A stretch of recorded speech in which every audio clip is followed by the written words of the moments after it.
Welcome to the Intriguing Beings podcast with me, Rue Chater. Season 2, Episode 9 with Craig Cunningham.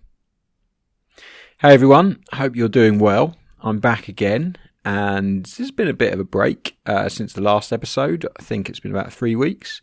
In that time we've published IK Surf Mag issue 78 and IMB International Mountain Bike Magazine issue 62.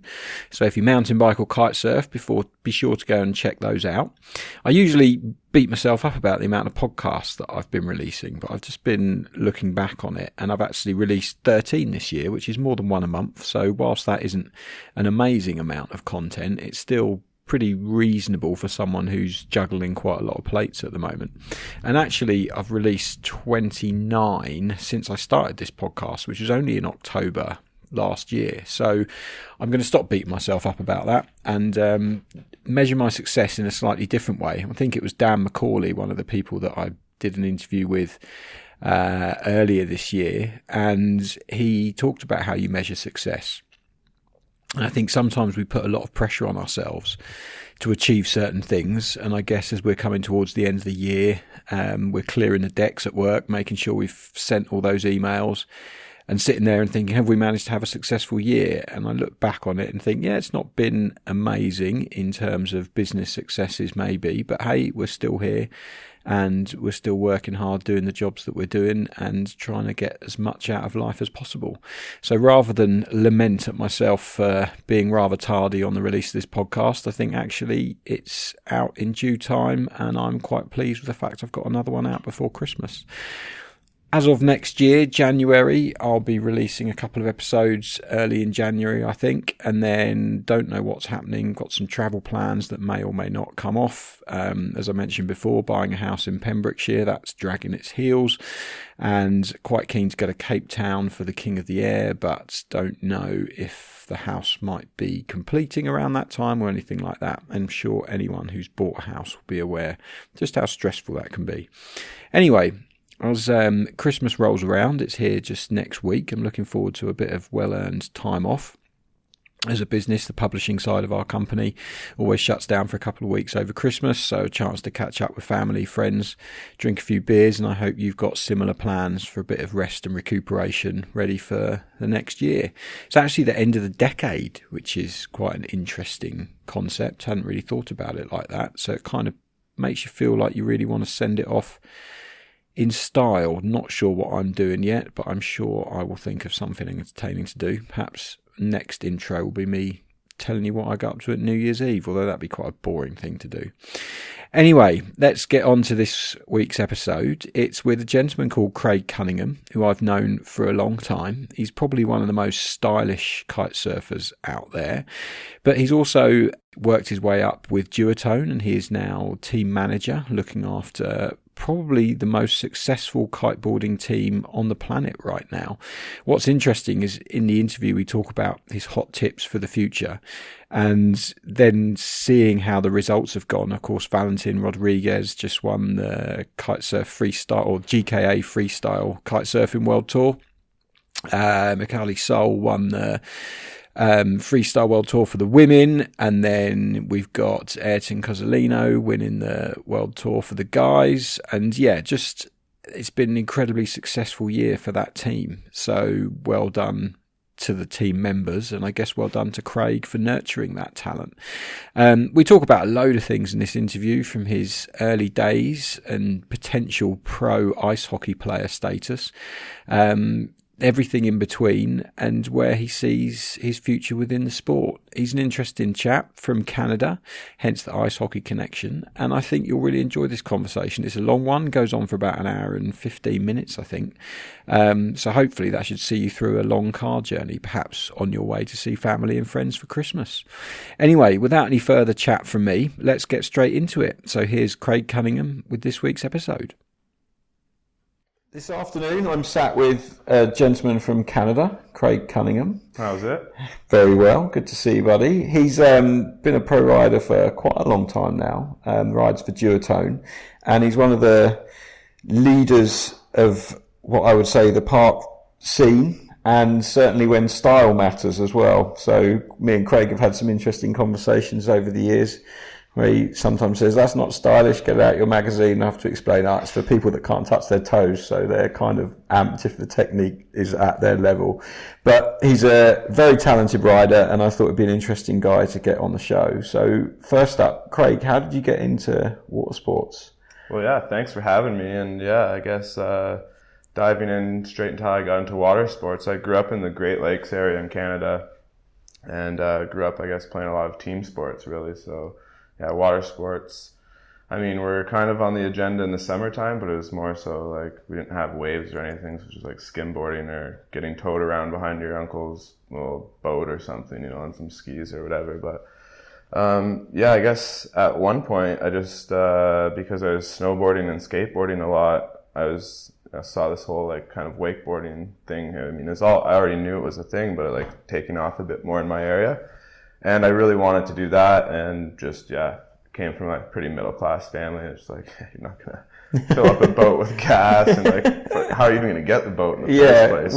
Where's that going to come from? Yeah, so I continued on doing what like all, you know, typical Canadian kids do all summer long, and yeah, just hanging out at the beach a bunch. And my uncle was always into windsurfing, but I think coming from like a board sports background, that just seemed to me more like a sailing sort of thing. And I mean, growing up in the Great Lakes, we don't have that strong of wind, so I never saw like someone like shredding waves in Maui or like what they do. Like now I respect windsurfers as well. Yeah, I think but sometimes back then it was more floating around on a lake. Yeah, it was like my uncle trying to like get me to just go for a little float, and I was like, not into that. And then he got into kiting, and I was kind of curious about it, but it just seemed still like kind of a lot of work. And some of the guys who I saw setting up their kit at the local beach would just like be struggling for an hour just trying to figure it out. And yeah, now looking back on it, these guys were like pioneers in our area that, you know, they were figuring out on their own, but I was just like, man, it doesn't seem like you just grab your skateboard and go for a cruise in the park or whatever, you know. It seemed like a lot more work. And so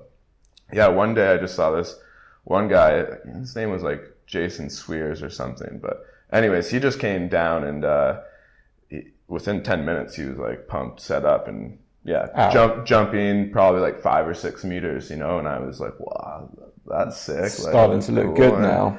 And basically I just like waited there on the beach for this guy to come off the water, and was like, what was that all about, and like, where do I learn to do that, you know? And he's like, yeah, you know, I could teach you how to do it. And then another guy ended up giving me a lesson by the name of Doug Valentin. And then he sold me a kite that actually he taught me on, and it was like an old North Toro, which was just terrible for me to like learn on. And I was fine on the lesson, but then when I went to try to do it myself, it was just a disaster, and I kind of just left it at that. And I was working at this skateboard and snowboard shop, and I started to hear about these new Cabrina crossbow kites that had like loads of D-power and could relaunch and all this stuff. And so then I kind of got interested in it again, and convinced the guy who I was working for to like buy like the minimum Cabrina kites you needed to get them in the shop so I could get a deal on them. And so then I got like a 12-meter crossbow, and then I was just like downwinding that whole like next 3 months. I didn't realize what going upwind was at all. I would just like launch the kite and go and start boosting like just hitting the kickers like you would wakeboarding. Yeah. And just like I was grabbing the handle and doing all sorts of kooky stuff, but like I was just basically going right foot forward and blasting these kickers, and then coming left foot forward in and running up the beach and doing that and just going round and round and round and round and round, having fun. And then I just read like all the magazines all winter, and the next spring I drove like 12 hours down to the Outer Banks, because that's all I've been hearing about. Like, that's the spot for North America, and especially the East Coast. So convinced a friend to drive down there with me. I went to Rio and took a boost lesson, and realized like straight away that I didn't even know how to go upwind yet, or what upwind was. And I like Sammy Bell, who's like a legend from Rio, like OG Triple S rider from back in the day, and he still laughs about it to this day when I see him, because he did teach me how to boost that day. Like my board sports skills were there, I just didn't understand about edging and going upwind. So he's like, all right, all right, you guys launch your kites and head upwind to the slick. And I was like, yeah, and just like went on the water. And by the time he got the jet ski, I was so far downwind. He's like, thought you knew how to go upwind. I was like, yeah, I do. Like, you don't, dude. Like, what? And so he like grabbed me on the harness and like towed me up to the slick. And yeah, like, I don't mean to seem like I got it first try, but I'd already been riding for a bit, so it was just about edging, and then I was like, oh, that's what upwind is, okay, and then he taught me how to boost. But it was funny because he's like, I've never had someone sign up for a boost lesson that didn't actually know how to go upwind or even know what upwind was. Yeah, so. Well, that must have been the tough thing, like growing up in the Great Lakes in Canada, you're kind of isolated there, right? You're not at the epic, you're not like growing up on Maui watching everyone do it or in Tarifa or something like that. So why would you have any clue that that's what you could do? Yeah, it's still like when I go home, I definitely have some of my like close friends who really kind of get it now, but most of the people I went to high school with are like my parents' friends, or like my dad has like a garage just off the side of the house where like him and all the old boys are out there drinking beers all the time, and like I come back and these guys just hassle me so hard about like what you're up to, and my dad's trying to explain to him like, no, it's actually like it's good, like he's like on a good program, you know. And because everybody's like, oh yeah, so it's gonna be like a couple years of traveling around and like someone's paying you to travel around, cool. And then like then you're gonna come back and I was like starting to make a bit of money at it, and then they were like, yeah, but you can't do that forever, sort of thing. And now it's kind of like I just moved into different roles within the country, within the brand, and you know, now I'm still on contract as a team rider, but like doing the international team manager job and a bunch of other stuff behind the scenes at the brand. So it's kind of like, oh, it is a job. Yeah, it is a job. Even like, it is the dream job to be a professional athlete, and that was really cool to like spend all those years just cruising with my buddies, like the main focus being about like the new tricks or watching videos from other sports to get, you know, inspiration for your kiting, and watching wakeboard and snowboard videos and stuff with the boys and just thinking about riding. That was the dream. And I mean, I was sick doing that, but I think at some point you just, at least for myself, I went to school for engineering, so I just needed a bit more like to keep my day going. And just, I think at some point you just, want to dive in behind the scenes a little bit more. And yeah, it's cool that the brand sees value in that as well. Because I mean, that is one thing that hopefully we'll see more of in kiteboarding, that, you know, the board sports mentality of like keeping some of your more seasoned riders around who, you know, can help out the brand in different ways than someone who just went to school for marketing or whatever. Yeah. Not that you don't need those guys, of course. Like the guys I'm working with back in Munich are on it. And so I think they see the same thing, like having someone like myself helping to like connect the dots with the guys back in the office and the team. It's just been a pleasure to work with them. And also I think like it's good for the brand as well. And you see that now with like, you know, guys like Fox at Slingshot, and you know, James over at Cabrina. Brandon's doing a ton behind the scenes at Liquid Force, and it's like, it's cool to see. Kind of joining the dots between the pro riders and the office back home, and like a conduit between it all, and making things, you can give them some good pointers and send them in the right direction for some of the stuff as well. Yeah, like people think it's like babysitting, and for me it's not. It's more like character development and like helping them be as efficient and effective as possible, and like just helping people along a little bit. Like if you have to babysit someone, that's like, all right, time.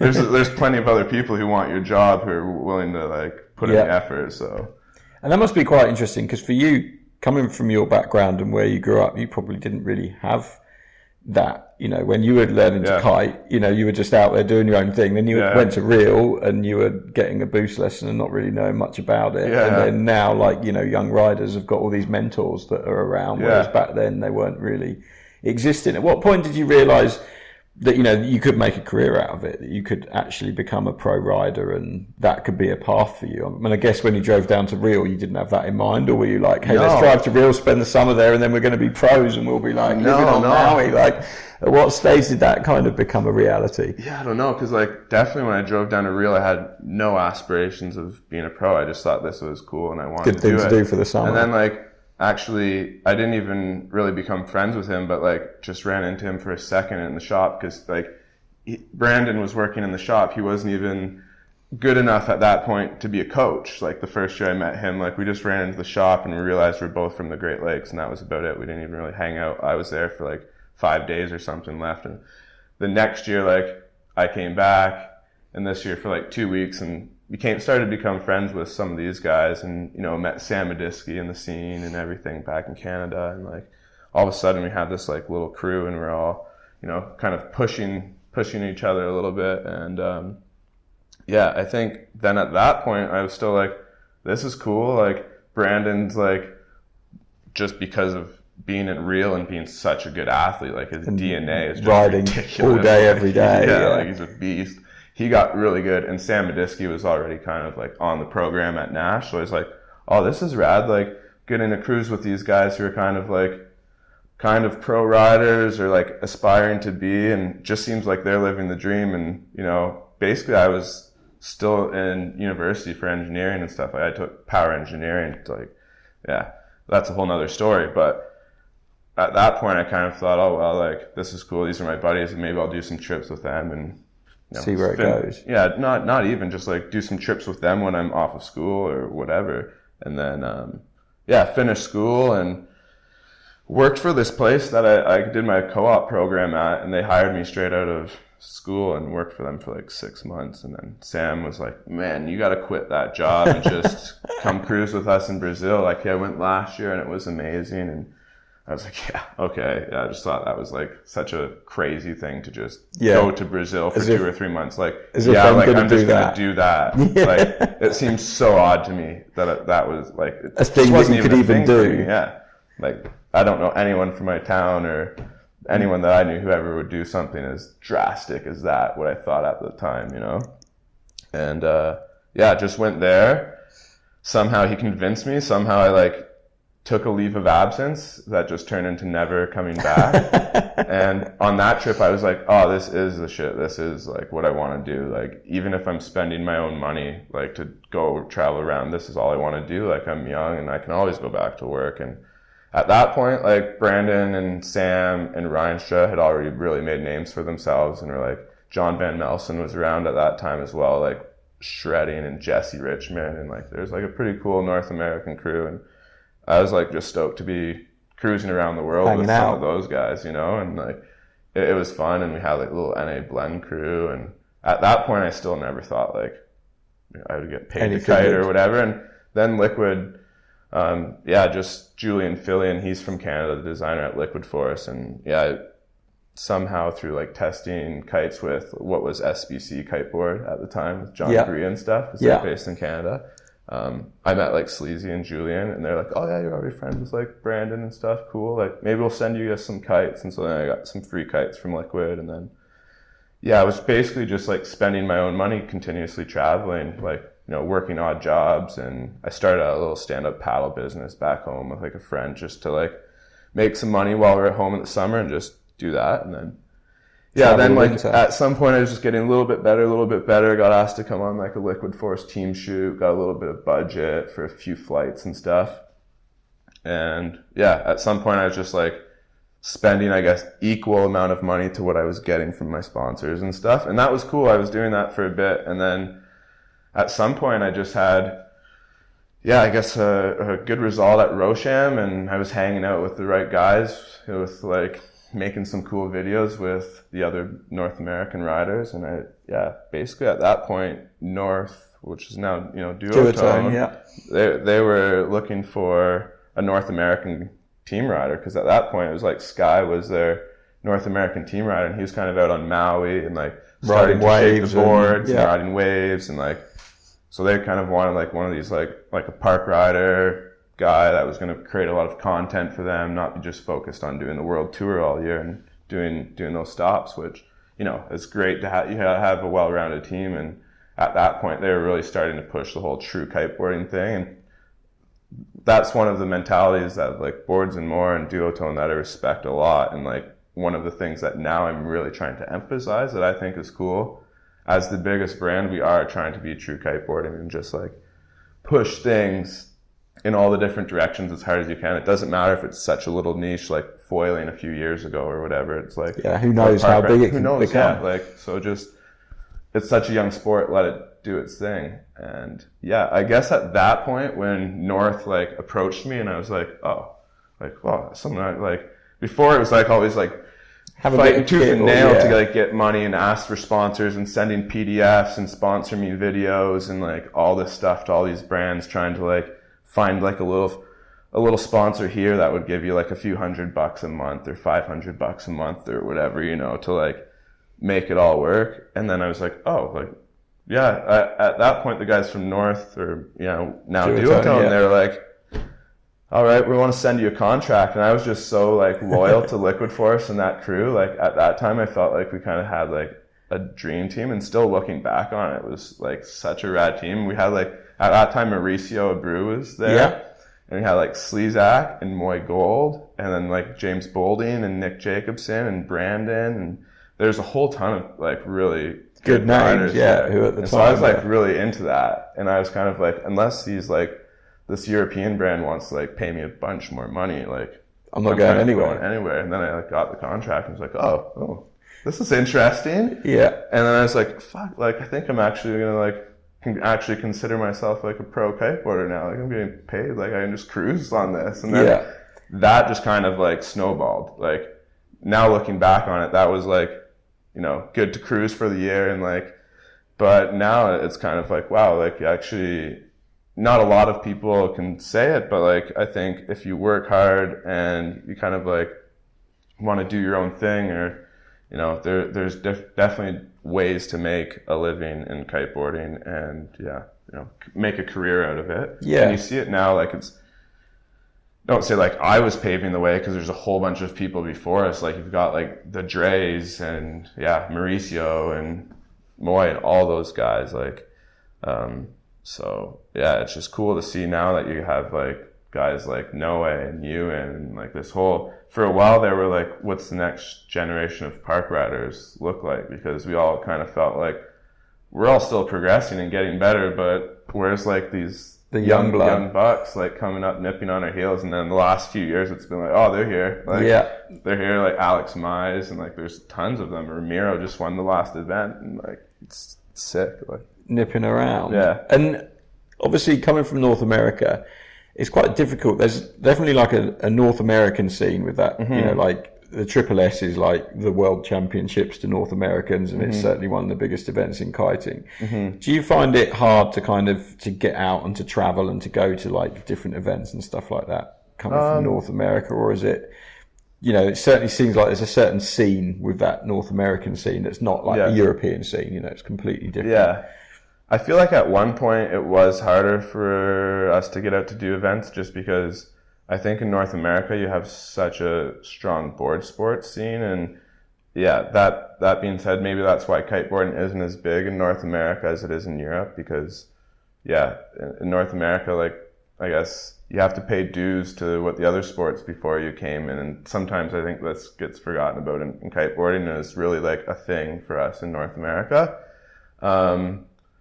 So I feel like at one point there just wasn't events that were interesting to us, and at that point it was fine for us, because like if we looked at the guys we looked up to in snowboarding and skateboarding, they weren't doing the world tour either. They were like doing one-off event, Red Bull one-off events, or like creating like crazy video series or full-length videos and getting on covers, and like those were like, I always respected the guys winning all the contests. That's one thing I always have to point out when people, you know, we start getting a bit on about style and what you want to do. It's like, oh, don't get me wrong, I rate everybody who's like competing on the world tour and riding at that high level.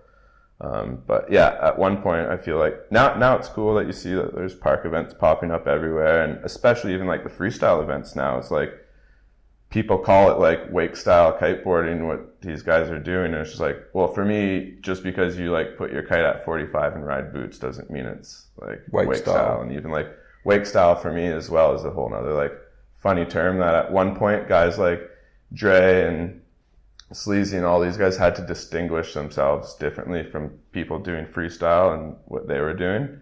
And now I think like wake style is kind of like an old term where you have like park riding and what freestyle is now, you know. So I mean Triple S in general now, it is kind of like, you could say the North American Championships, because all the best North American riders are typically riding in it, but it is definitely an international thing. And in my opinion, you have like Red Bull King of the Air on one side and like Triple S on the other side, and both of them to me really have their like pros and cons. And I think both events could really kind of take stuff from each other. That you know, there's some things that happen at Triple S, like they bring in last year, you know, like 2 Chainz and the Roots, and they make it like a big party. And there's so many people here in Cape Town that are ready to party and don't know what to do after the event. Everyone just goes home, event's done, finished. I really thought there'd be like much more of a kind of, you know, a vibe afterwards, but it's like, no, shut it off. I mean, there is. There is. Everyone still goes out, has a good time, but yeah, it's kind of funny. I mean, we had the Red Bull King of the Air after party here, like at our house. So like, I went to the Dirty Habits, you know, drank all the beers and alcohol there, and it was like dry. So then we said, all right, like come back here and drink this place till it's dry. So that was funny because like at Triple S, it's always just like a thing, a massive 7 party. days, 7 parties, and but then when you talk about like the venue for Red Bull King of the Air, it's just like, we have crazy parties and there's like a big gathering at night, but the venue for Triple S, that's why it's become such a media event, because you can only probably get like 200 or 300 people even out onto the dock before it comes unsafe, and you can't really see what's going on from the backyard at Real because you need to like kite 200-300 meters upwind to the slick where the event is.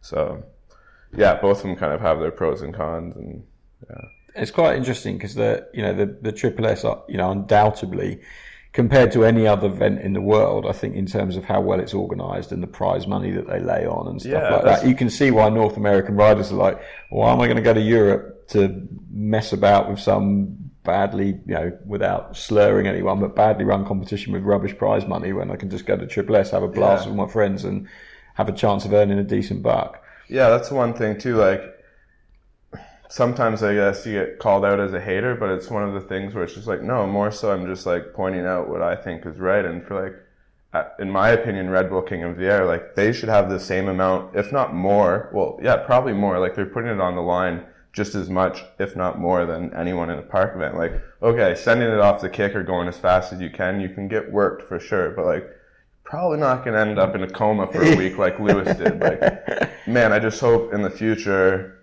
the guys like Red Bull sees that and this event sees that. Like, these guys, it's like 50 grand prize money over there. And I'm not sure exactly what it was, but it was like, I think it's like 5 grand for first place, which isn't a huge amount of money. I mean, that's for first place, though. And people have to remember that, too. What about the guy in 5th, who's like 5th in the world now at like... Yeah, and he probably got a few $100 he probably couldn't cover his flights and stuff. And that's shitty, you know?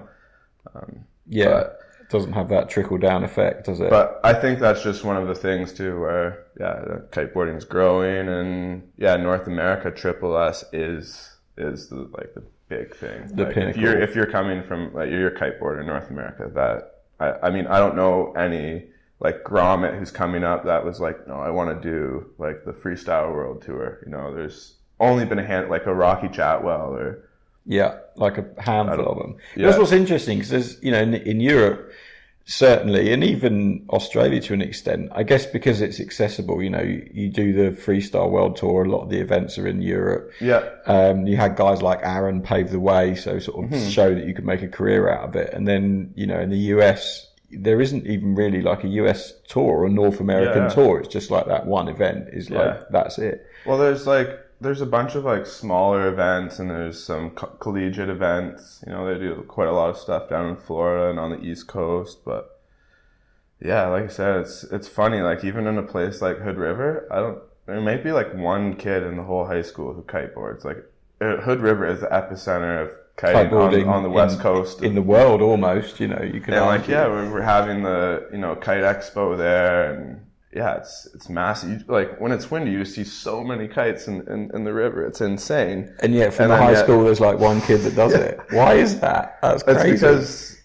if you're growing up there, the skateboarding and snowboarding scene, the mountain biking scene as well. Like, but mountain biking is almost like more like kiting as well, kind of like sport for dad and the uncle. Whereas like if you're a kid, you're skateboarding and snowboarding. And I think now, hopefully, we'll see more and more kids with like a proper park in Hood River. Yeah, start to recognize it as something they can do. But it's funny how it works there. I feel like it's just one thing you know, if they were to see what's actually going down at the park, then they'd probably be more into it. But most of the time, they probably just go to the event site or something with... See some people mowing the lawn and going up and down and go, it doesn't have much fun. Yeah, so it's funny how that works. But yeah, I think in general, kiting's just slowly gaining traction in North America. I feel like the whole surf scene as well is just more accepting of it. Like, kind of the stand-up paddleboarders took a little bit of the heat off of our back, you know. So like, the surfers can hate on the stand-up paddleboarders and go, yeah, you know, if it is really blown out now, maybe I'm just gonna like grab a kite or ride a foil or whatever. Yeah, so but it's becoming more accessible and definitely not going to stand up paddleboard because they're the worst people on the water. No, you don't want to be caught. We used to be the worst people on the water, and now they are. Yeah, so yeah. You don't want to be caught janitoring up the ocean, sweeping it up. Sweeping up over there and sweeping up over here. Did you ever want to be like a pro skater or a pro snowboarder? Yeah, at one point was that like something that you had in mind? Because, like, you know, we're saying that that's those sort of are key sports in North America that kids are like skating or snowboarding, and they've blown up guys like Tony Hawk and so many skate parks around, and the snowboarding's really accessible and really good, and some amazing riders. So was that something that was a focus for you at some point? To be a pro skateboarder, snowboarder, maybe for like a split second, I think. But then you fell over and realised you weren't good enough. I wasn't that great. I mean, I think I was all right. That's one thing I'm stoked on now, that I feel like I can grab any board, be it a skateboard, a snowboard, surfboard, whatever, and like ride at a decent level.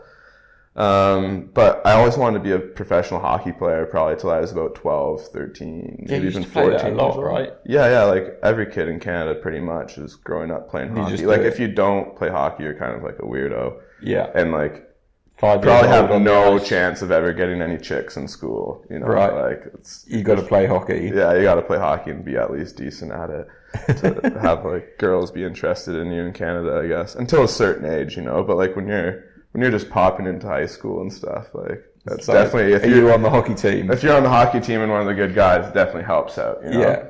But I always kind of wanted to be a pro hockey player, and then right around that age is where it starts to get really serious. And I won't say like amazing, but I was a good hockey player, and at that age people start talking about getting drafted and scouts and all this stuff, and I was really into it for a bit, and it was like everyone was pushing me really hard and I was all about it. And then at some point it just got like really heavy, like I don't know, mentally or physically or what, but like at some point I was just like, whoa, this is like pretty heavy. I don't know if I want to be a pro kiteboard or pro hockey player, because if that's what this means, like on the ice 6 or 7 days a week, training, going to the gym, I don't know if I'm into that. And at that point too, I was really starting to like skateboard and snowboard a bit more, and to the point where like my friends were all buying the magazines and the videos. Like you'd spend like $40 on the VHS, just watch it time and time.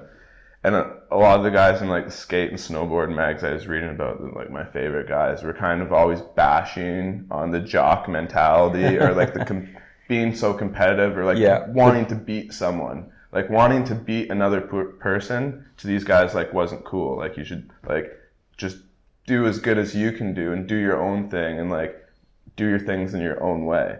And I don't know, I guess I was just like a kid, a super impressionable kid at that point, and thought that was way cooler than being like a hockey jock. And yeah, at that point, I guess I was just like, nah, okay, like slowly stop. Like I stopped playing hockey probably when I was like competitively when I was like 16 or 17, just basically, became such a pain in the butt for like the coaches, because they're like, here's this kid with talent, but yet he has no motivation.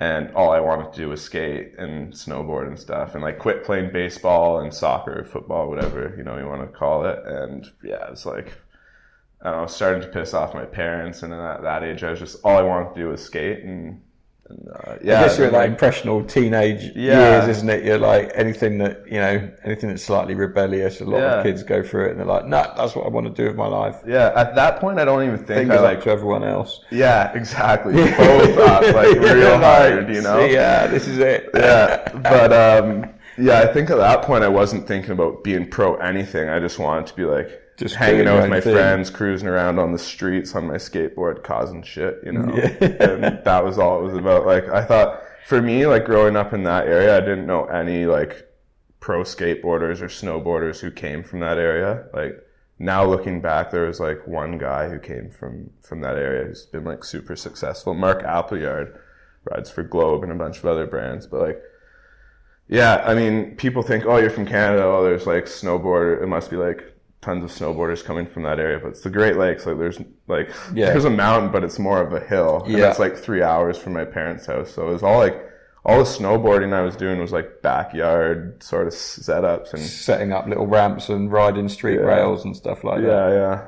Basically just skateboarding in the winter. Because it's the snow, you can't skateboard, so you just go and ride your snowboard around like it's your skateboard. There's loads and loads of snow, that's for sure. Like, that's one thing.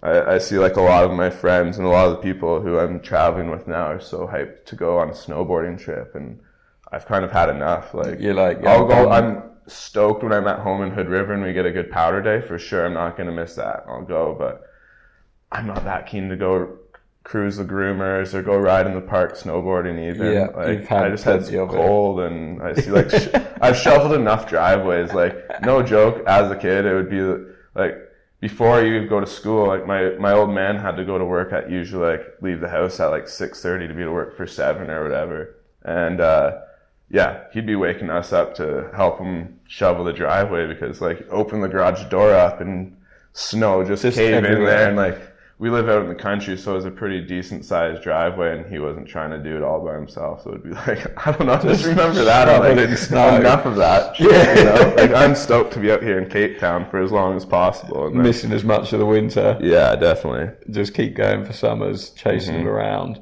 Yeah. And then, you know, when you started, you know, riding professionally, obviously you're in that North American scene, and a big part of that was the park riding, because you've got Real on your doorstep, which is, you know, the longest established park there was. You mentioned guys like Murray Gold and Mauricio Abreu and, you know, Brandon and those guys. So were you riding park quite early on in your career?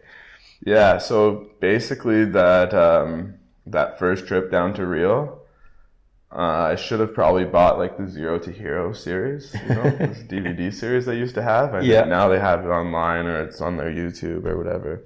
But at some point they had this like 5 disc set that probably would have been the cop. But instead I bought the Triple S DVD and went back home, bought a Stereonics wakeboard boots and slapped it on before I could even do a Rally to Blind, you know. And then that was it. Like I remember meeting Sam and Sam being like, "Oh, this guy's like we're like buddies."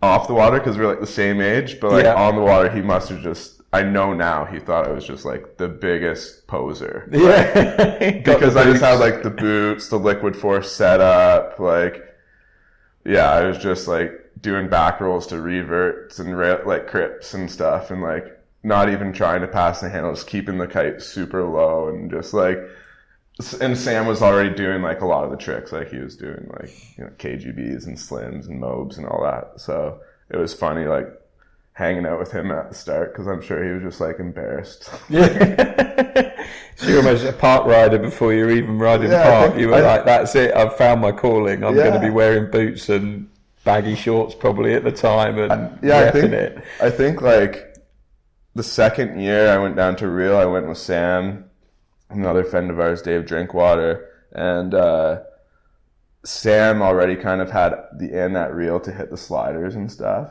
So like I was like coattailing on that session, and I'm pretty sure I was like hitting what was the old John Wayne A-frame or flat bar, before I did a handle pass. So oh really? Yeah, I'm almost 100% sure that like I was doing a backboard before you could throw a blind. Well, if you can do that, you don't need to do a rally to blind, do you? You can just dine out on it. Yeah. Be like, well, I'm hitting the sliders. Yeah. And then you've been quite involved with the Kite Park League in terms of competing on it, and obviously is one of the more mature riders, I guess, that you know, have been around the scene for a lot longer. How did that kind of come about, and how's that been going?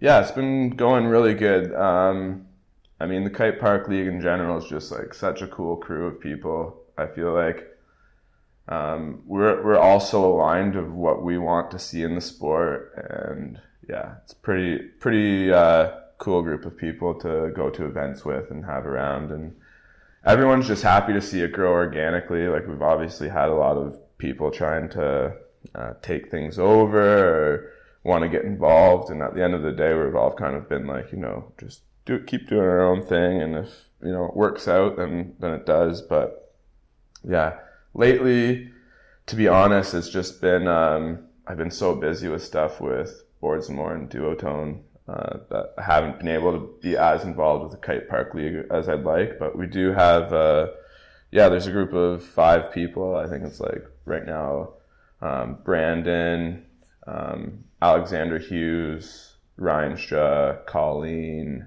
and I think Sam Light, who are kind of like the head of the council.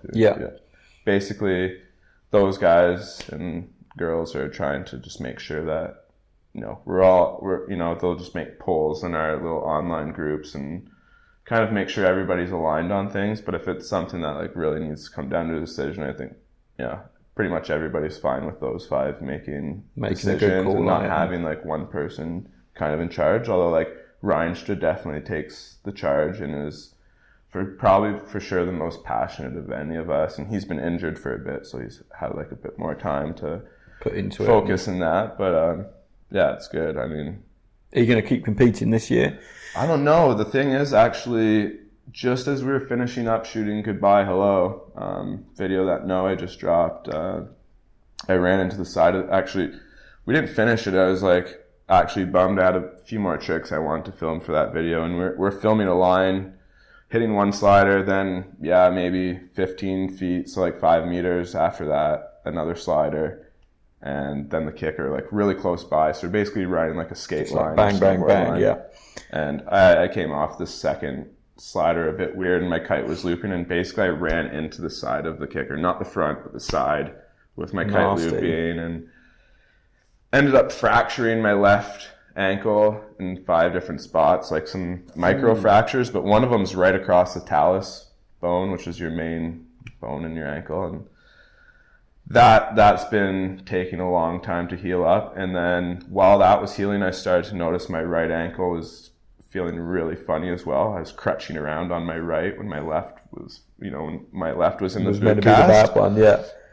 And at that point, I know something was wrong with the right, and I had to go. I didn't really get a proper check on it. We just did like a quick MRI, and they basically just, I had like some bad bone bruising and other stuff going on in there, ligament damage, and I just thought it'd be fine in a few months. And then I went over to the office in Munich for a few weeks, and it was Tom Court's wedding, went over to the UK, and then we had some boards to test, and me and Aaron went to the cable park at Liquid Leisure, and I was like, what is this all about? Like, my ankle felt so bad. Like my left one felt like it was slowly getting healing, better, and my right one I was like, bad. What is going on? And I couldn't even really make it around too many laps.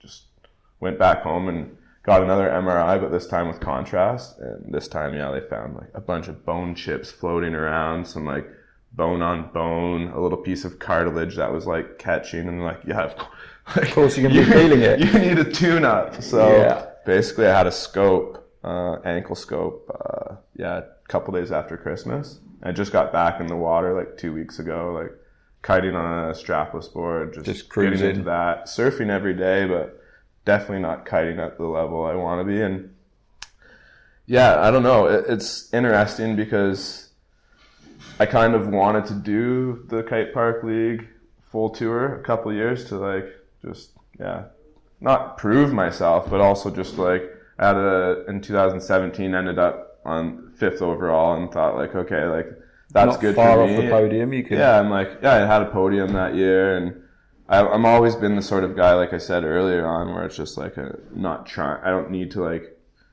feel like I need to beat someone else. Like I just want to ride the way I do, and if someone thinks someone's better than me, then that's totally fine. And if some kids like what I'm doing and they rate that, then cool as well.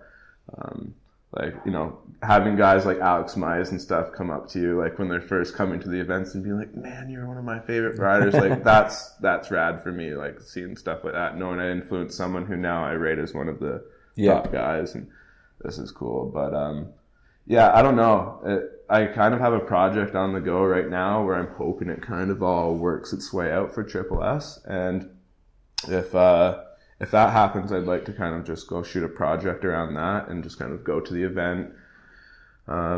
Maybe judge. I don't know. I judged the last event in Brazil because we were already there doing some stuff with Duotone. We had like a freestyle team house that was organizing out in Taiba. And so the KPL event was on there and Noe was going. And so I was like, I'll cruise out there and judge that event. And I think that was kind of fun. Like, to be honest, like the whole judging thing is a lot more work than people think. And basically like riding an event is almost easier than judging an event. It. Not easier, but like there's more effort that goes into, more time that goes into judge. Because when you finish a heat, you're done and you're waiting for your next heat. But you're judging, you've got the next heat coming so I'm kind of wondering, like, do I want to spend the time to do that, or just go to the event, shoot a video, and like be the team manager, help out, give some support, and just do that whole side of things? But then on the other side, you have like some of the younger riders who are just like, dude, you're still like one of the best guys on the rails. Like, you gotta come out. And I don't know. It's one of those things where I'm just like, I don't know. We'll see when it gets closer to it. But like, I went to the cable the other day and was like, oh yeah, I still got some rail hits, but yeah, I hit the kicker a few times. And the next day I was like, oh yeah, ankles definitely need some time. You know, like there's no hurry. And the physio who I've been working with, he's basically like told me, you know, you can get new knees, you can get new hips, and like replace spinal fusions and all this stuff, but your ankles are like, there's so many small bones that you really have to take care. And like you can't just replace your ankles. You're just going to be like arthritis, crippled. Man. Like, go back to Canada, visit your family at Christmas, and you're not going to like move properly. So like, take it easy. So yeah, it's one of those things now. It's like I don't have the pressure of, or like, not that the guys at Duotone ever were putting the pressure on you to like compete a ton or anything. They're happy with what we were doing, and doing our thing was, you know, why we were there in the first place. So there never really was that pressure. I guess it was just kind of you thinking yourself, you know, there's a world tour for like the discipline you've pushed for so long, so you might as well do it and help it grow. And I also feel like now it's at the point too where we've got guys like Noe and others to like carry the flag for the brand and everything. So it's almost become like a self-fulfilling prophecy, isn't it? Like, it's running its own, it's got its own life now almost, it's cool. And even if, you know, some of the bigger, well, not the bigger names, but even if Reinstra sort of said, oh, I've had enough, there'd probably someone else that would want to step up, you know, go, oh, well, we'll come on and we'll do it. Whereas 5 years ago, that wouldn't have happened. If any one of you guys had just gone, oh, you know what, we can't be bothered. Yeah. It could have all collapsed. Whereas now it's become big enough that it could. Yeah, it's the same thing with Brandon too. Like, when I was judging at that event, he's like, oh, maybe I'm going to judge at the next one as well, because he doesn't feel like he needs, like, he won a bunch of the events and won the overall this year, but he's just there because he's riding and loves it. He's not like being like, oh, I'm going to smash these guys. Like, he just ended up smashing them this year, you know, and that was cool to see. But yeah, I know him as well. He's like, I think it's, especially with like someone like him, me and Rowdy as judges, this could be also interesting because we all kind of agree on 90% of things. With like Alexander Hughes, you know, he's pretty vocal in the kiteboarding community, and I do have to say, like, 90% of the stuff he says I agree with. And I think just in kiteboarding in general, I mean, this is, I guess, one thing that I try to kind of point out to people, and then just having like a conversation with them about kiteboarding and why maybe some of my friends get like a bad rap of being like haters or more vocal than other people in the sport. And like, that's just because they follow like skateboarding, snowboarding, wakeboarding more closely, where no one gets their feelings hurt if you do something, if you say you don't like something that they're doing, because they're so stoked and they believe in what they're doing, so they're confident in what they're doing. It's just like when someone says to us like, oh, why do you guys like put these pieces of plastic in the water? It's so stupid. Like, you know, and you're going, well, there's park riding in every other sport. Like they put rails out in snowboarding hills and they do it in wakeboarding. So why not? Like we like doing this. We like ride in the park in every other sport. So why not do it for this one? And if you don't like it, that's fine. It doesn't bother me. That's like, I'm going, wow, if everybody did the same thing and thought the same way, the world would be such a boring place. But in general, in kiteboarding, people are like, if you say like, oh, you don't think it's cool that people put their board between their legs these days, then people get all upset about it. It's like, you can go do it. Like, don't stop doing it because I'm saying it or because one of my friends has been vocal about it. Like, if you like that, do it. But like, just be confident in what you're doing and like, be happy. Don't like, that's us going like you're kind of second guessing it then as well, no? Yeah. Like, if you're worried about it, then you've obviously got some issues around it. And that was going to be my next question. You know, you've always been super passionate about style and you're a very stylish rider. You know, what does style mean to you? I don't know. It's always one of those things where I guess with style, it's just one of those things that's so hard to put like a pin on what's good style or what's not, because some riders I'll like rate massively and then 2 years later I'm like, oh, I don't actually like their style that much anymore. It just changes, and it's not like anything that they did different. It's just, things change and things evolve and younger people come in and older people do weird stuff, and like it's funny, but I mean, I guess style for me is just someone, if I really had to put a phrase to it, I guess just like someone who just does their own thing and is confident in it and like looks good doing it, you know, because there's a lot of people who do like it's textbook, you know. I don't want to name any names because there's a lot of guys who I rate they're very good athletically and they do stuff textbook, and that's like, it's not shitty, it doesn't look bad, but it's just textbook, and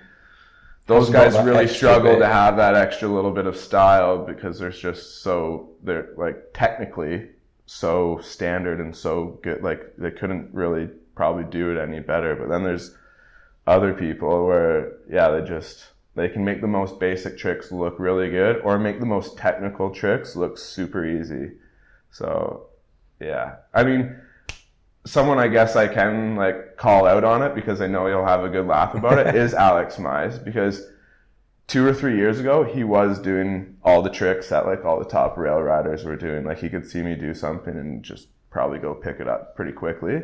And same with like, he'd see stuff that Sam's doing or Brandon or whatever, and he could just, but it looked skitsy, it looked spastic, and just doing it and getting the job done. And now this year riding with him in Brazil, I was like, wow, I'm really rating his style. Like he's developed his own, he still like spins in a different way than say Noe or Ewan. And like, I also really rate those, like I feel like those 3 guys really have really good style at the moment, and it's all quite different, like Noe compared to Alex compared to Ewan, and they're all doing different things. And same with Brandon as well, and Sam. Like they all, those 5, I'd say those are like the top 5 park rider guys at the moment. They all really, like Brandon powerhouse, Sam like super technical, maybe a bit more textbook but still does stylish tricks, and then Ewan the same, maybe even like a bit more technical now but still kind of like a bit textbook as well, you know, but still puts a little bit extra. And then I feel like Noe and Alex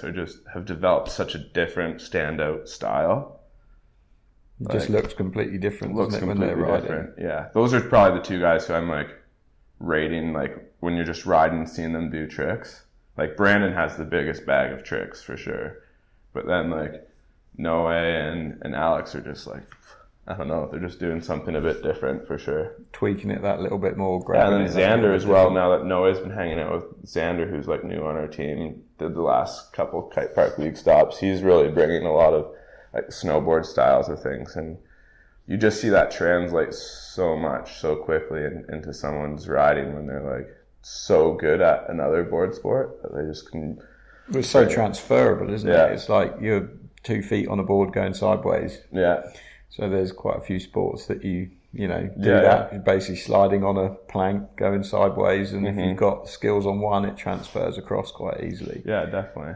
How are you finding it as your role at Duotone with team management now? Is that taking up quite a bit more of your time? Are you enjoying it? Yeah, I love it. It's to enjoy your job so much and to sometimes spend like 8-10 hours a day and I have to build my out, like I use this app to like, manage my time and stuff, and sometimes man, like it's cool to see how much time you can put in and not seem like working. Like Noah has this ongoing joke, I'm not sure if some people think he's being a prat or not, but like this on Instagram, he's always saying like no days off, but it's true. Like in the last month, I don't know the last time where like maybe there's been like 1 or 2 days here and there, but he's like always on his computer, always editing or learning. And I feel like the same thing too.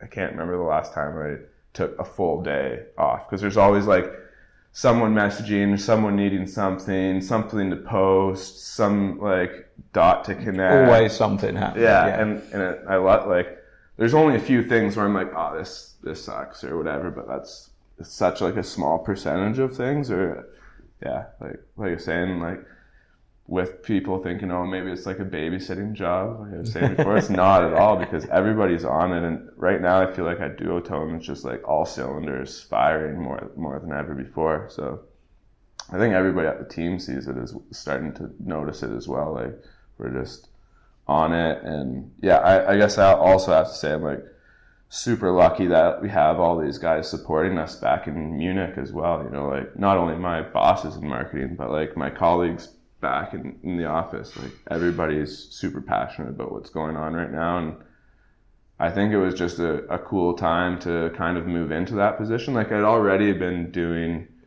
quite a lot of odd marketing and special projects and photo shoots, management and all that sort of stuff over the years. But yeah, kind of it became official last year, this time, where they said, okay, this is actually it. And with the brand switch, there's going to be like a blank whiteboard to kind of just go crazy with team stuff. And yeah, basically, come August, the brand was switching names. My ankle was done and I was moving into this new position. I was kind of like a bit like, whoa, what's going on here? But it ended up being like the perfect thing to just like keep me focused when my ankle was all done, and just, yeah, kind of put my head down and create all these fun projects. And yeah, basically try to get the most out of the team, because all of a sudden I was like, all right, well, I can't do anything. So like, let's get these guys doing this and doing that. And for me too, it's kind of one of these things now where in the past year, I've done a bunch of projects that are, just as fulfilling as any web video. Or, of course there was the bubble, and that for me was like the highlight of like what I did just as thinking solely as a pro rider. But now in this past year, like, organizing and executing the Grom search and like this Enter the World of Duotone video and a bunch of new series we have coming out and all these different projects, like things that you're maybe not in front of the camera as much as pulling all the strings and making it happen behind the camera. And even like talking to my parents about it, being like, no, like this was kind of like I was pulling the strings on this and this is how it all worked. I'm like just as proud, if not more excited to do things like that, or like getting the people together in the house this year in Brazil, just because like it's like people are wondering what are you doing there. It's like I just wanted to get the freestyle team together, get all of our younger riders. Like if you wanted to come, you could. If you want to mug it off, no problem. Dramas. Yeah, I was just gonna rent like a big house and stick everybody in there together. And Noe was gonna film and we'll talk a little bit of shit on riding and getting them thinking a little bit more creatively about their riding and stuff, and yeah, just work with them on some fitness stuff and social media stuff and self-marketing, and just kind of like it was pretty chill vibes. It wasn't like we had a classroom every morning and workouts and all this, but like you did see a progression. You did see like team bonding and team building, and Val did a Mob 7 and a backside 9, and Coco Ludo did the first front Mob 5, and yeah, there's a bunch of like, Noah's just upstairs working on the video right now, but there's a bunch of cool stuff that went down, and it's just like, just projects like that. And like I said, especially with the Grom search, like going to Brazil and, having the ability to pick out a couple kids as like the big brand or the market leader, however you want to say it, like that's it's a pretty cool feeling to be able to like go do that and be like, you know what, we're going to take these 2 kids under the wing. We're going to give them not only support, but like English lessons and working with them, not just on kiteboarding, but developing them into like, hopefully into world champions, but if not, at the end of the day, like good ambassadors for the sport and for the brand and everything. So it's quite a long way. Quite a long way to come from being a hockey jock. For sure. Quite amazing how the sort of, you know, decisions that you make and the paths that you take end up leading you somewhere. It's funny too, because I was actually talking to my old man about that when I was home, and it's just like, it's almost like, because he was always a hockey coach, like he coached us a bunch when I was a kid, and I said it's like kind of like that. You can like put people on the bench and like bring people out onto the court or into the rink or whatever, you know, sort of field you're working in. But yeah, like I was saying to him, like helping to give kids like this opportunities, and like same with like Val Rodriguez. Here's someone I'm super hyped on at the moment. I really can't wait to see what he's gonna do this year. Just actually, as you were coming upstairs, I was on the phone with his mom trying to figure out training camp for him with Fabio and Mika and Bonaire. But yeah, there's a kid who like just coming straight out of Colombia, and no one really knew anything about him, and he'd been messaging wanting like sponsorship from Duotone for a while, hitting us up on Instagram, on Facebook, everything, and it was kind of like, you can do the tricks, but you know, there's a lot of kids who can do the tricks. And then he just ended up showing up at the last stop, or I think it was in Morocco or something, and basically ended up in 4th, and no one even knew who he was. He beat a bunch of like the top guys. Big names. And yeah, then I was actually sitting in the office in Munich, and everybody's going, "Who is this kid?" Because like, you were like, "Oh damn!" I think that's a kid who's been hitting me up on Instagram. He's pretty good. I'm shit. And so then I like messaged him straight away. I was like, "Yo, dude, see you riding an RD kite. Like, did they hook you up?" Like, he's like, deal?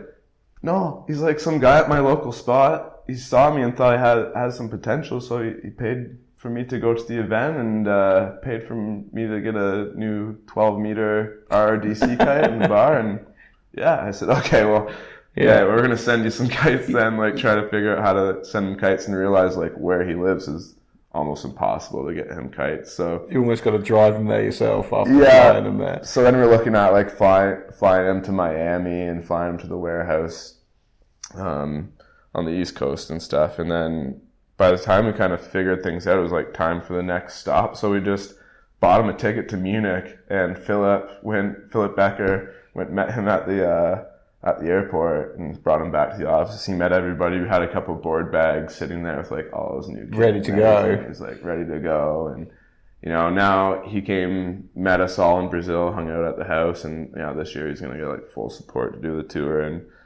just trying to like sort his whole thing out. But you know, being able to like work with kids like that, and that's just one rider from the whole team. Yeah, so just like you're doing that with meeting him for the first time in Brazil, and like me and Aaron are sitting there on the side of the lagoon chilling, and I'm like, I think that's that Rodriguez kid just starts destroying. Like there's all these other pro riders on the lagoon, and you're just like, wow, like he was standing out, you know. And basically he came by and was like, hey Val, and then he like noticed it was me and Aaron sitting there. I was like, Aaron reckons you can do a 7. He's like, no, like I've never done one before. And we're like, man, like your Mob 5s are massive. Like, yeah, you definitely can do the 7.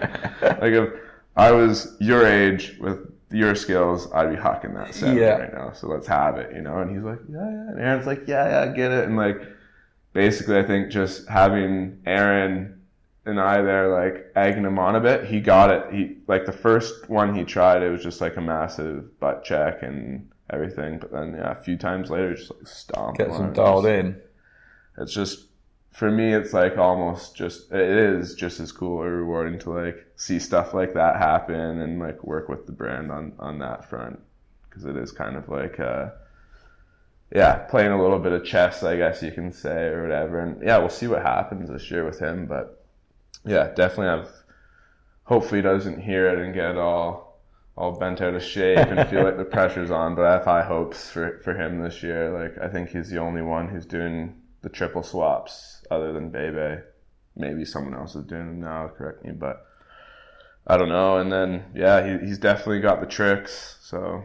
See what happens. Are you going to get along to some of the events this year? Yeah, I think I'm going to head to the first one in the Cat, actually, mostly because, yeah, we have a bunch of younger riders now on the team who I kind of just want to go and check see out how they operate it, you know, competitions and stuff, and, you know, be there to make sure if they need help or they don't have a caddy sorted or whatever, that, you know, I'm there.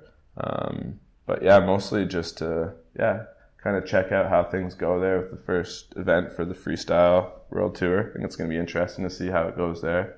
I've heard a lot of mixed things about what's going to happen, how the format's going to work. Is it going to be like big air after it gets to a certain strength of wind, or will it be a couple big air stops? Because it seems like they want it to be like a twin tip World Tour. All-round kind of twin-tip rider kind of vibe to it maybe. But yeah, it doesn't seem too much information coming out about it. Yeah, it's interesting. You'd think like, I mean, I'm going to sound pretentious, but you'd think someone like myself who's interested to know and involved with the brand, I would know a bit more about it, but it's kind of pretty confidential, it seems, at the moment. So yeah, we'll see. It's just a few months away. It'll be interesting to go to those first riders meetings and see like what the criteria is and stuff, because for me, it's really interesting because I personally think you have like big air should be big air, like Red Bull King of the Air, like super, super windy. And even this year, it was good, but it would have been nice to see it in even stronger wind. Yeah. To have maybe longer solid 40 knots periods, maybe. And same with the park riding. Like, we don't want to have 7 events in a year. Everyone wants to kind of, like 3 events. The first year we had 5, and this past year we like knocked it down to make sure we had 3 quality events. Mostly because a lot of riders don't, you know, have the budget to go to a ton of events, but mostly because they'd like to use that budget and otherwise to like do cool video projects and do other things. Yeah, just explore and live the search a little bit. So I think that would be, in my eyes, I see like a massive world tour for directional free strapless, like, you know, the event we're just watching a bit of it today, Cabo Verde, like that should definitely be, you know, 4, 5, 6 stops, whatever they, you know, is profitable and makes sense. And then same with freestyle.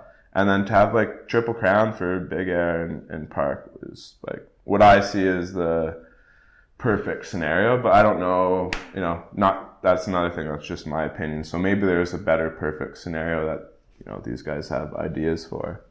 But yeah, it'll be interesting. For me, it's just like, I think a discipline should be a discipline, and you shouldn't mix it too much because it, you know, it makes someone like Bebe beatable as well in freestyle. Which, I mean, like I said, I have high hopes for Val, but and Max Chabols is really shredding as well. Like that guy is talented. Like, you're gonna hear more from him for sure on the freestyle side of things. Max is shredder, but it makes those sort of guys more beatable by, you know, other guys who maybe are like right nipping at their heels, but not quite there. And I forgot to mention Liam as well. Like, Liam's in there. You got Liam, Val, Max, and Bebe. And like, Bebe's obviously seeming like a step higher, but all of a sudden you get someone like Bebe, who, I hate to say it, but like the kites don't jump that well, no matter what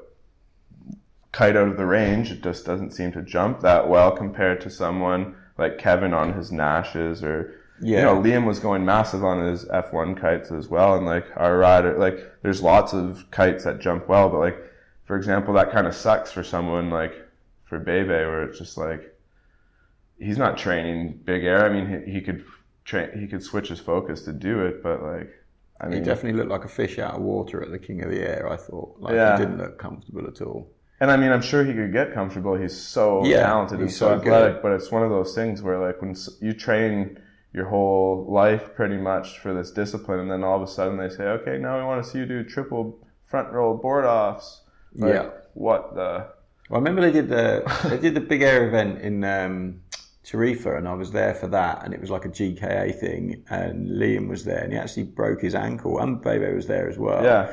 And it was like there was hardly any wind. Yeah. And they were out doing all their freestyle tricks. Like it was maybe 20 knots. And they were just doing nice, big, powered freestyle tricks. And it looked really good. Mm-hmm. And then they were like, but now I have to come in and switch to foot straps and do a board off. Yeah. And it was on the board off that Liam hurt himself because he only got like 4 meter jump or something, because that was how windy it was, and trying to do a board off and then landed funny and broke his ankle. And you're like, should have just said, actually, we'll leave the big air and make it a freestyle comp, because that's what the wind limit is. Yeah. And then it works for everyone rather than trying to force something. Yeah. I mean, I'm sure, like, regardless of how you become the world champion, it's sick to be a world champion, but I'm sure, like, Liam, for example, he wants to beat Bebe at freestyle. He doesn't want to be like that asterisk, like, oh, you win a world championship because you're a little bit better at him. Board off. No, like quite a bit better than him at like old school kiteboarding.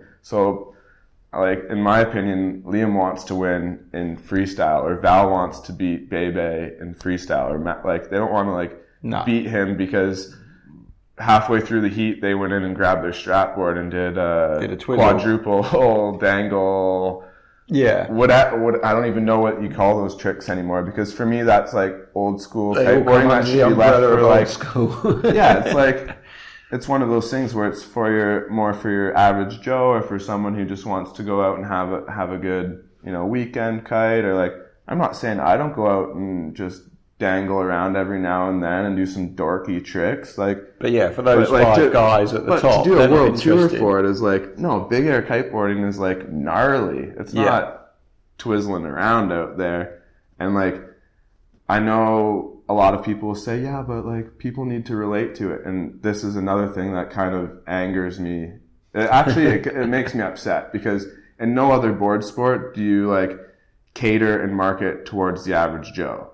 Like, in snowboarding, you don't have videos and cover shots of people going down the groomers. You get inspired by what the top people are doing, because they're doing shit that you could never imagine to do before. Like, I don't want to watch a surf video of a guy like riding like waist high waves out here at Big Bay on a mini bow. Yeah, like I can do that. Like, get done. I want to be inspired. I want to see like this Mikey February guy or Craig Anderson. Like, I want to like see good surfing, and that, like, same with snowboarding. Like, I want to watch, the good guys. So it's funny to me where it could be like, okay, sometimes I get it with magazines. Okay, you got to have relatable content at times, but you also need to have inspirational content. But a world tour it's like, okay, let's do a world tour for going down hitting the kiddie park. Yeah, that's basically. It is kind of funny. I mean, it was just the strapless one at the moment that's on, and they're out in Cape Verde, and I watched like 2 minutes of it yesterday, and I just couldn't watch it. I was just like, I don't even know why this is being showcased. And okay, it's like someone said, we were at a WhatsApp group, we were chatting, and I was like, this is just, why is this part of the world tour? And like, oh, it's chicken and egg, what comes first? And like, but if people can't ride to a level, then why are they being showcased on a live stream, which doesn't come cheap, but cost a fortune, and why are they getting the equal prize money and all this kind of, it's like, it needs to be like the pinnacle of the sport. If it's a world tour, it needs to be the absolute pinnacle. Yeah. And if people aren't there, or they're changing the discipline to allow people in that maybe aren't at that level, then kind of you think, well, what's wrong with that? And like you say, like Liam and Bebe don't want to beat each other at doing twizzles. They want to beat each other at doing all the moves that they spent their entire life training for. Exactly. It's almost a shame to see someone like Liam wants to be at King of the Air because he is a good kiteboarder, and like I don't know if you saw Ewan's latest video where he was kind of talking about there's a difference between someone who can do good tricks and someone who's a good kiteboarder, because there's plenty of pro kiteboarders, almost myself included, who aren't that good of kiteboarders but do good tricks in their discipline. Like I suck at jumping to the left. Like out here in Cape Town, if my ankle was good, it takes me a little while every year to like ball up to do a big mega loop going left, because I jump. The spot I learned how to jump going to the right. Yeah. And then I was just all of a sudden thought I was like too cool to like do, like I was just like parking my kite at 45 and like I was saying, wearing Sam Madisky in, because he was just like, man, you can't even jump going to the left. And like now I get out here and it's like funny to hear someone like Ewan, who is so well rounded, like he's good at every aspect of kiteboarding. Talk about that, and I go, oh yeah, actually that's kind of like it's that's funny, me. I mean, I feel like foiling as well, not just with a twin tip, but with other boards on their feet. They're pretty talented, and you just go, yeah, that's a different level of kiteboarder. Like someone like Jesse Richmond, who can insanely good on a foil, ride jaws on a surfboard, rip strapless waves, and then rock up and come second at the King of the Air. His kite control, throw in KGBs and all sorts. It's just another level of ability compared to someone who's just doing freestyle and can do all the tricks that you need to win an event. Right.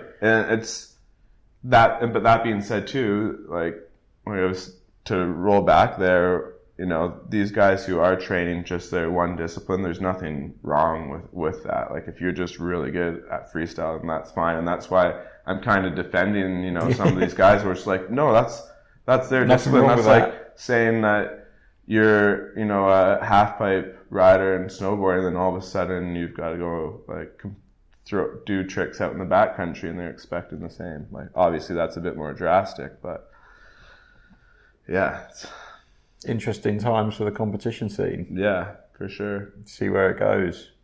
Well, Craig, I think we've been chatting for over an hour there. Nice. Excellent. Thank you for your time. Thank you. That was really good. Good luck with the Duotone team this year. Yeah, cheers, mate. And we'll be keeping an eye out for the podium and see where Valen's at. Yeah, definitely. And Mikali will be smashing it, obviously. She'll be. Oh, yeah. I mean, what a crazy story that is. Yeah. One for another episode. Already. Yeah, definitely. I mean, I hope you can get her on and tell her story at some point, because it's just like, the whole story of the mom coming from Hood River and the dad being from Brazil, and like their whole setup in Taiba and how it's all happened is like such a cool story. Noe's working on a video. Is he? Explaining the whole thing. We'll look forward to that. But she'll definitely be on the podium this year for Duotone, so it'd be interesting to see who else they get up there. Yeah. And then you can sit back and be proud going, I had a little hand in that. Yeah, a little bit. I mean, they're all doing their own thing, so that's cool. We're just trying to like give them support and help them where they need the help. So let's see how it goes. Thanks for having me. Excellent. Dude. No worries. There we have it. Hope you enjoyed that. Crazy how some of those predictions actually came true. Who would have thought that Carlos Mario would injure his knee in September and leave the field wide open for the men's pro fleet, and for Valentin to sweep in and take the top spot. Congratulations to him, Craig, and the Duotone team, and to Mikali, of course, and Ayrton and everyone else that's had great success this year from that kitesurfing team that Craig's been nurturing. I hope you enjoyed that episode, and it's a little bit different. Hopefully there was some good stuff in there that you managed to take away from it. Next issue will be coming out, or next episode will be coming out sometime in the new year. I'm not sure who I'm going to release. I've got one that I'm quite keen to get out there, and then I've got one last one from South Africa as well that I'm keen to get out too. So I'll have a little think about what I'm going to publish. I've got some really good ones sitting on my hard drive already recorded, and then I probably need to start thinking about getting hold of some more content as well at some point, which I guess will take us up into season 3 at some point. I've only got another 10 episodes to go for season 2. So I hope you enjoyed that one. And as ever, if you did, please give it a thumbs up and a like and a share. Those 5-star ratings on the App Store really help. Any reviews you want to leave, that's really beneficial to me too. Thank you to all the people that have given me some good feedback personally on Facebook and social media. Always really appreciate it, and it's been really nice to bump into a few people on the beaches as well, and hear how you've been enjoying the podcasts. Seems wherever I go, I seem to be meeting people that are listening and tuning in. So have a fantastic festive season. Whatever you're up to, be safe and enjoy it. And until next time, you've been listening to the Intriguing Beings podcast with me, Ruchater.